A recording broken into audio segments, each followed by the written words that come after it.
मनुष्य काव्य प्रयोजन बिना उद्देश्य से कोई कृति नहीं लिखी जाती और मनुष्य का स्वभाव है बिना किसी मकसद के वो कोई काम नहीं करता। इसीलिए उस हर एक के पीछे कोई ना कोई काम करते समय कोई ना कोई उद्देश्य रहता ही है। मानव जीवन के सभी क्रियाकलाप बिना उद्देश्य से नहीं होते हैं। काव्य प्रणयन में कवि के जो उद्देश्य रहते हैं वे ही काव्य प्रयोजन कहलाते हैं। तो काव्य प्रयोजन क्या है कि जो कवि लिखते समय, तो काव्य प्रयोजन वो चीज कहलाते हैं कवि लिखते समय जिस उद्देश्य से अपनी रचना को रचता है वही असल में काव्य प्रयोजन कहलाते हैं। असल में साहित्य की चर्चा प्रयोजन के संदर्भ में करना सर्वथा उपयुक्त है। प्राचीन काल से पाश्चात्य तथा भारतीय साहित्य में काव्य के प्रयोजन को लेकर विशद विचार व्यक्त किए जाते रहे हैं। संस्कृत काल से ही काव्य के प्रयोजन या उद्देश्य पर विचार होते आ रहा है। इसलिए काव्य के प्रयोजनों को संस्कृत आचार्य के काव्य प्रयोजन, हिंदी आचार्यों के काव्य प्रयोजन और पाश्चात्य आचार्यों के काव्य प्रयोजन आदि 3 वर्गों में बांटा जा सकता है। तो शुरू से ही काव्य प्रयोजनों पर चर्चा हो चुकी है कि किस मकसद से लिखा गया है काव्य, उसका उद्देश्य क्या है। हर एक का अपना अपना मकसद हो सकता है, हर एक का अपना अपना उद्देश्य हो सकता है। तो जो सर्वतः मान्य है वही काव्य प्रयोजनों को की कोटि में रखा गया है। फिर संस्कृत आचार्यों के अपने मंतव्य हैं, हिंदी आचार्यों के अपने मंतव्य हैं, विचार हैं, वैसे ही पाश्चात्य आचार्यों के विचार हैं। तो हम ये तीनों वर्गों के आचार्यों के विचारों का यहाँ पर हम क्या करने वाले हैं, अध्ययन करने वाले हैं। तो सबसे पहले हम देखते हैं संस्कृत के आचार्य काव्य प्रयोजन को लेकर उनके विचार क्या है। सबसे पहले आचार्य भरत मुनि कहते हैं अपने नाट्यशास्त्र किताब में, सर्वप्रथम भरत मुनि के नाट्यशास्त्र में नाटक के आधार पर काव्य प्रयोजन का उल्लेख मिलता है। सबसे पहले अगर काव्य प्रयोजन का उल्लेख कहीं मिलता है तो वो नाटक के आधार पर भरत मुनि के ग्रंथ नाट्यशास्त्र में मिलता है। भरत मुनि के काल में नाटक और काव्य में भेद नहीं माना जाता था। स्पष्ट है कि वे प्रयोजन काव्य के लिए भी माने जाते थे।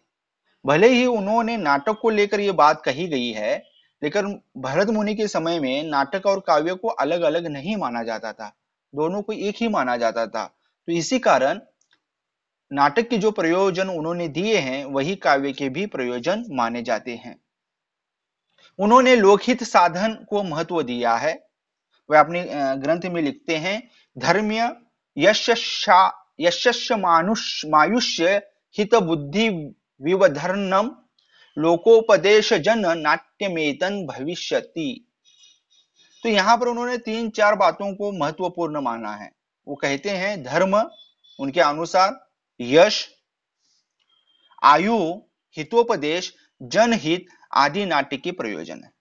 तो नाटक, बेहतर नाटक क्या है, उनके पीछे वो जो नाटक लिखते हैं नाटक के पीछे का प्रयोजन क्या है, उद्देश्य क्या क्या है कि धर्म है, यश है, यश प्राप्ति हो, आयु है, हितोपदेश है, जनहित आदि को उन्होंने नाट्य प्रयोजन के अंतर्गत रखा है। आचार्य वामन कहते हैं काव्य सद दृष्टा दृष्टार्थ प्रतिकृति हेतुत्वात्व। मतलब वामन ने काव्य के दृष्ट एवं अदृष्ट 2 ही प्रयोजन बताए हैं जिन्हें प्रीति तथा कृति के नाम से जाना जाता है। ये संस्कृत आचार्यों के अपने मंतव्य है।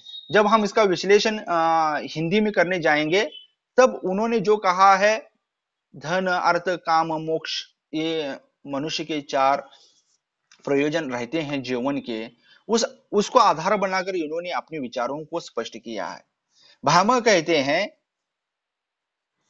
जिसका अर्थ है धर्म अर्थ काम मोक्ष कीर्ति और आनंद की उपलब्धि ही काव्य का प्रयोजन है।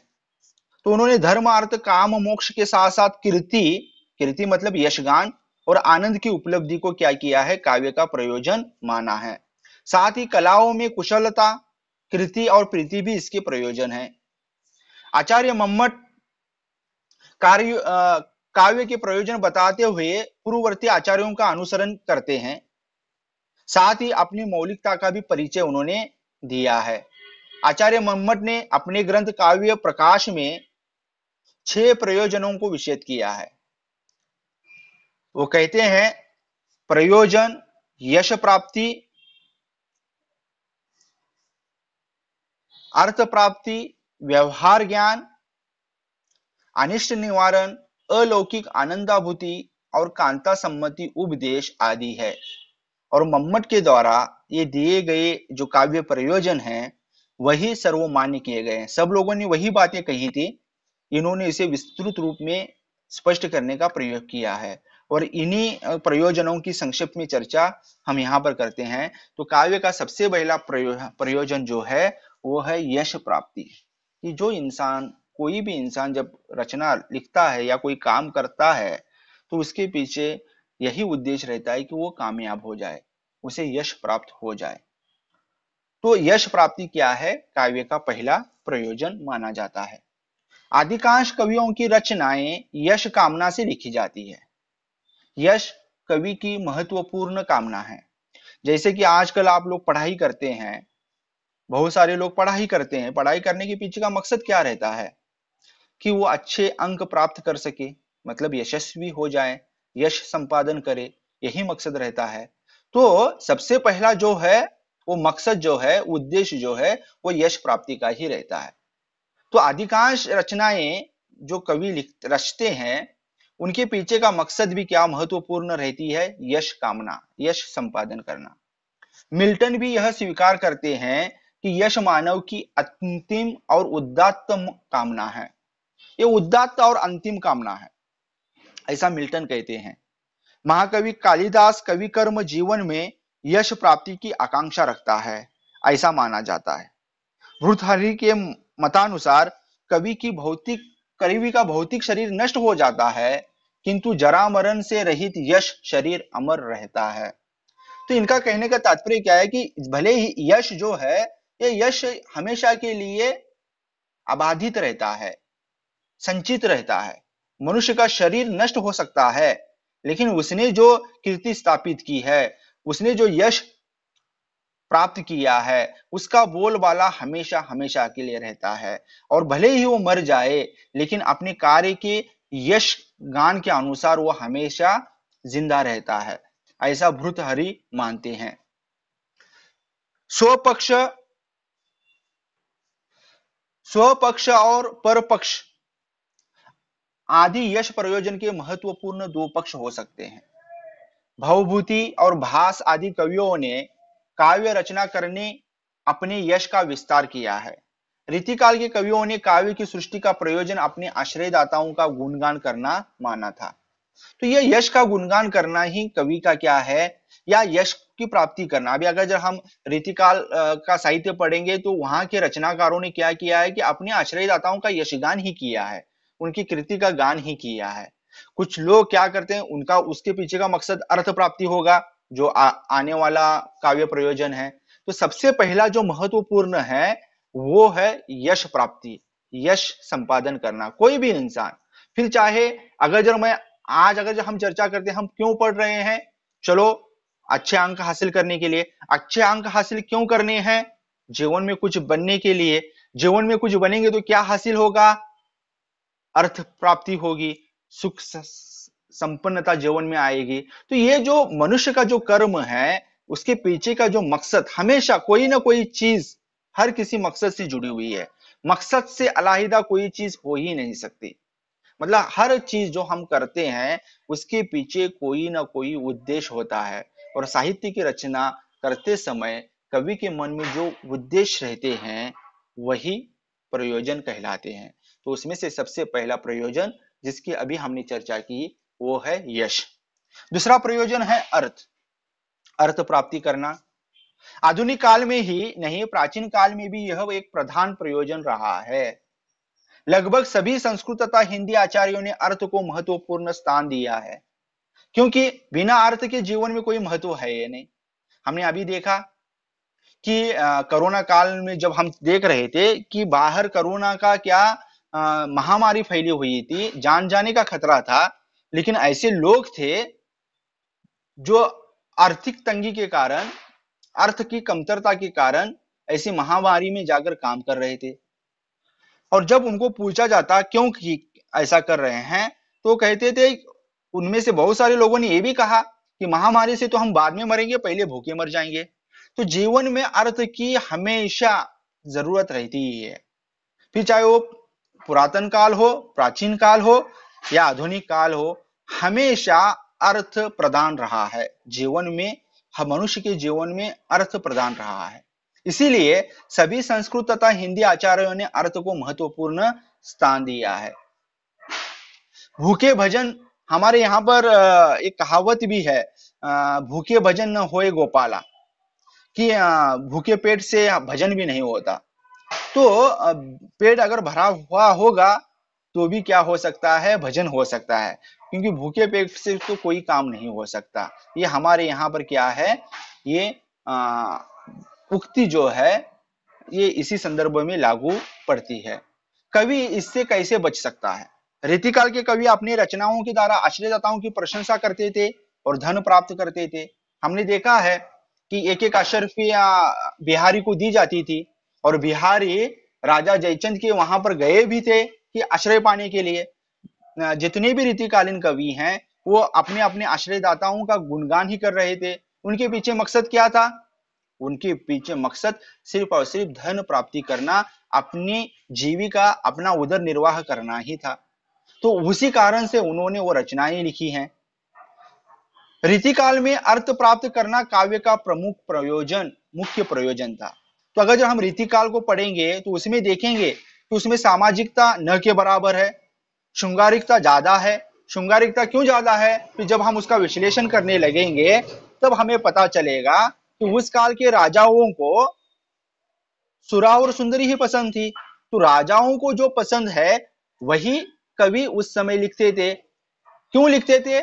राजा खुश हो जाए। राजा क्यों खुश हो जाए? अगर राजा खुश होगा तो उनके द्वारा दी गई संपत्ति, धन से ही वो अपना उदर निर्वाह करते थे। तो यहाँ पर इनका प्रमुख प्रयोजन काव्य रचना करने का अर्थ प्राप्ति ही रहा है।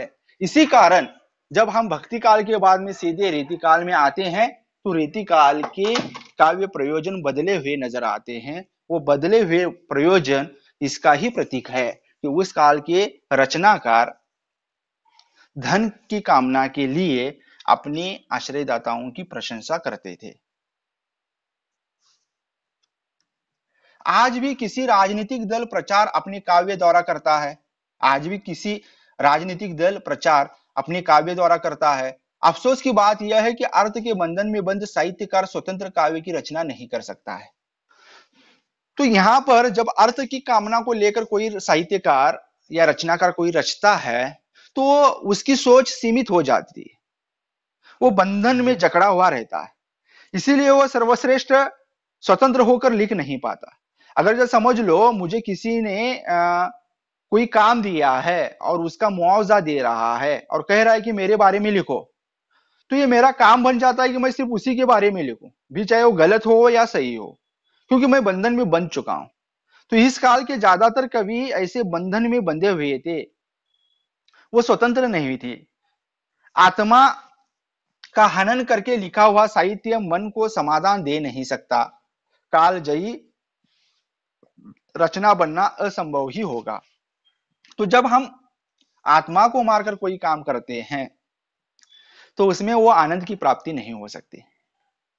अगर जब इससे हम अपने परिप्रेक्ष्य में सोचे कि घर वालों ने जबरदस्ती उठाकर पढ़ाई के लिए बिठाना, और उस समय की पढ़ाई और फिर मन से की हुई पढ़ाई, जब हम दोनों की तुलना करेंगे तो हमें पता चल जाएगा कि घर वालों की जबरदस्ती के कारण की हुई घंटों की पढ़ाई और मन से की हुई चंद मिनटों की पढ़ाई पर चंद मिनटों की पढ़ाई भारी हो जाएगी। क्योंकि यहाँ पर हमारा आत्मा, हमारा मन सब कुछ लगा, हम मन से कर रहे हैं। तो जब अर्थ को केंद्र में रखकर कोई रचना लिखी जाती है या रचना पूरी हो जाती है तो कह नहीं सकती कि वो कालजयी होगी, क्योंकि यहाँ पर आत्मा का हनन करके लिखा हुआ साहित्य कभी भी मन को क्या नहीं कर सकता, प्रभावित नहीं कर सकता। ऐसा ही होगा कि अगर जरा आज हम लेक्चर करना है ये सोचकर सुनते बैठेंगे तो फिर चाहे कितने भी उदाहरण देकर हमें चीज समझाई जाएगी तो भी वो चीज हमारे पल्ले नहीं पड़ेगी, हम उसे समझ नहीं पाएंगे। क्यों नहीं समझ पाएंगे? क्योंकि मन से तो हम है ही नहीं, शरीर से हैं। आजकल ज्यादातर हमारी कक्षाओं का हाल यही है। हमारे यहाँ पर मैं बार बार वो उदाहरण देता हूं कि मंदिर में हम जाते हैं लेकिन हमारा पूरा क्या पूरा ध्यान हमारे चप्पलों पर, हमारे जूतों पर रहता है। तो फिर ऐसे में भक्ति होगी कैसे? वही हाल हमारा, जब तक मन और आत्मा जुड़ेंगे नहीं किसी चीज से, उस चीज में सफलता हासिल हो ही नहीं सकती। वो बस फिर दिखावे के लिए हमने लेक्चर किया है, लेकिन उस लेक्चर से हमें हासिल क्या हुआ? जब हम इसकी अगर चर्चा करने बैठेंगे या उसका निष्कर्ष या उसका मूल्यांकन करने बैठेंगे तब हमारे हाथ में निराशा ही लगेगी, क्योंकि सिर्फ शरीर से ही हम हैं, मन और आत्मा से है नहीं। तो यहाँ पर जब इनका जो रचनाकार सिर्फ अर्थ को केंद्र में रखकर रचना लिखता है, भले ही उसे अर्थ प्राप्ति होती है, संपत्ति मिल जाती है, लेकिन वो रचना कालजयी या मन को समाधान नहीं देती। जाहिर है कवि धावक ने रत्नावली नाटिका की रचना कर अर्थ प्राप्ति की थी। बिहारी ने राजा जयसिंह से एक एक दोहे के लिए एक एक अशरफी ली थी। कहा जाता है कि अंग्रेजी उपन्यासकार वॉल्टर स्कॉट ने रून के मुक्ति पाने के लिए उपन्यास की रचना की थी। उद्भट आदि आचार्य कवियों की प्रतिदिन लक्ष्य सुवर्ण मुद्राएं मिला करती थी। गौरव की बात है कि तुलसीदास और कुंभनदास आदि संत कवियों ने धन को ठुकरा कर आदर्श स्थापित किया है। तो इसी कारण हर कोई धन को ठुकरा नहीं सकता, क्योंकि धन जीने का एक महत्वपूर्ण साधन बन चुका है। तो इसी कारण इसे दूसरे प्रयोजन पर रखा गया है। सबसे पहले यश संपादन करना और दूसरा धन का प्राप्त करना, धन प्राप्ति करना। तो ये दो मुख्य क्या हैं, काव्य के प्रयोजन माने जाते हैं। तीसरा जो काव्य का प्रयोजन है वो है व्यवहार ज्ञान। मम्मट ने व्यवहार ज्ञान की शिक्षा को भी काव्य का एक प्रयोजन माना है। काव्य सृजन से कवि और पाठक दोनों को लाभ होता है। वेद, शास्त्र या साहित्यिक विधाओं को पढ़कर एक वर्ग दूसरे वर्ग के व्यवहार को जानता है। तो जब कभी हम रचना पढ़ते हैं तो उस रचनाओं में दिया गया बताया गया जीवन पद्धति, व्यवहार पद्धति समझने में हमें आसानी हो जाती है। तो वेद, शास्त्र या साहित्यिक विधाओं को पढ़कर हम एक वर्ग से दूसरे वर्ग के व्यवहार को जानते हैं, समझते हैं। गीत, संगीत परंपरा, कला, व्यवहार, संस्कृति, शिक्षा, खेल, विज्ञान का ज्ञान भी साहित्य पढ़कर हो सकता है। सही गलत का ज्ञान भी समझता है। तो सही गलत का ज्ञान समझने का सबसे पहला कारण जो है वो व्यवहार ज्ञान कहलाता है। तो देखो हम जब बचपन में थे तो हमें छोटी छोटी कहानियों के द्वारा हमें नैतिक पाठ पढ़ाया जाता था। ये छोटी छोटी कहानियां हमें नैतिकता का पाठ पढ़ाती थी। ये व्यवहार ज्ञान ही है कि जीवन में व्यवहार, जब हम व्यवहारिक जीवन जीते हैं तो हमें किस प्रकार से जीना है, क्या सही है क्या गलत है, इसका ज्ञान कराने का काम साहित्य करता है। इसीलिए व्यवहार ज्ञान को साहित्य का, काव्य का प्रयोजन माना गया है। बिहारी, रहीम, गिरधर और महाकवि गोसावी, तुलसीदास आदि कवियों ने आदर्श व्यवहार की शिक्षा दी है। तो बिहारी के एक एक दोहे, रहीम का एक एक दोहा हमें क्या नैतिक पाठ ही तो पढ़ाता है। पिछले साल हमने रहीम के दोहे पढ़े हैं, नीति विषयक दोहे। क्या है, एक एक दोहों में पूरे जीवन का सार समझाया गया है। तुलसीदास की रामचरितमानस जो राम राज्य की संकल्पना को प्रस्तुत करती है।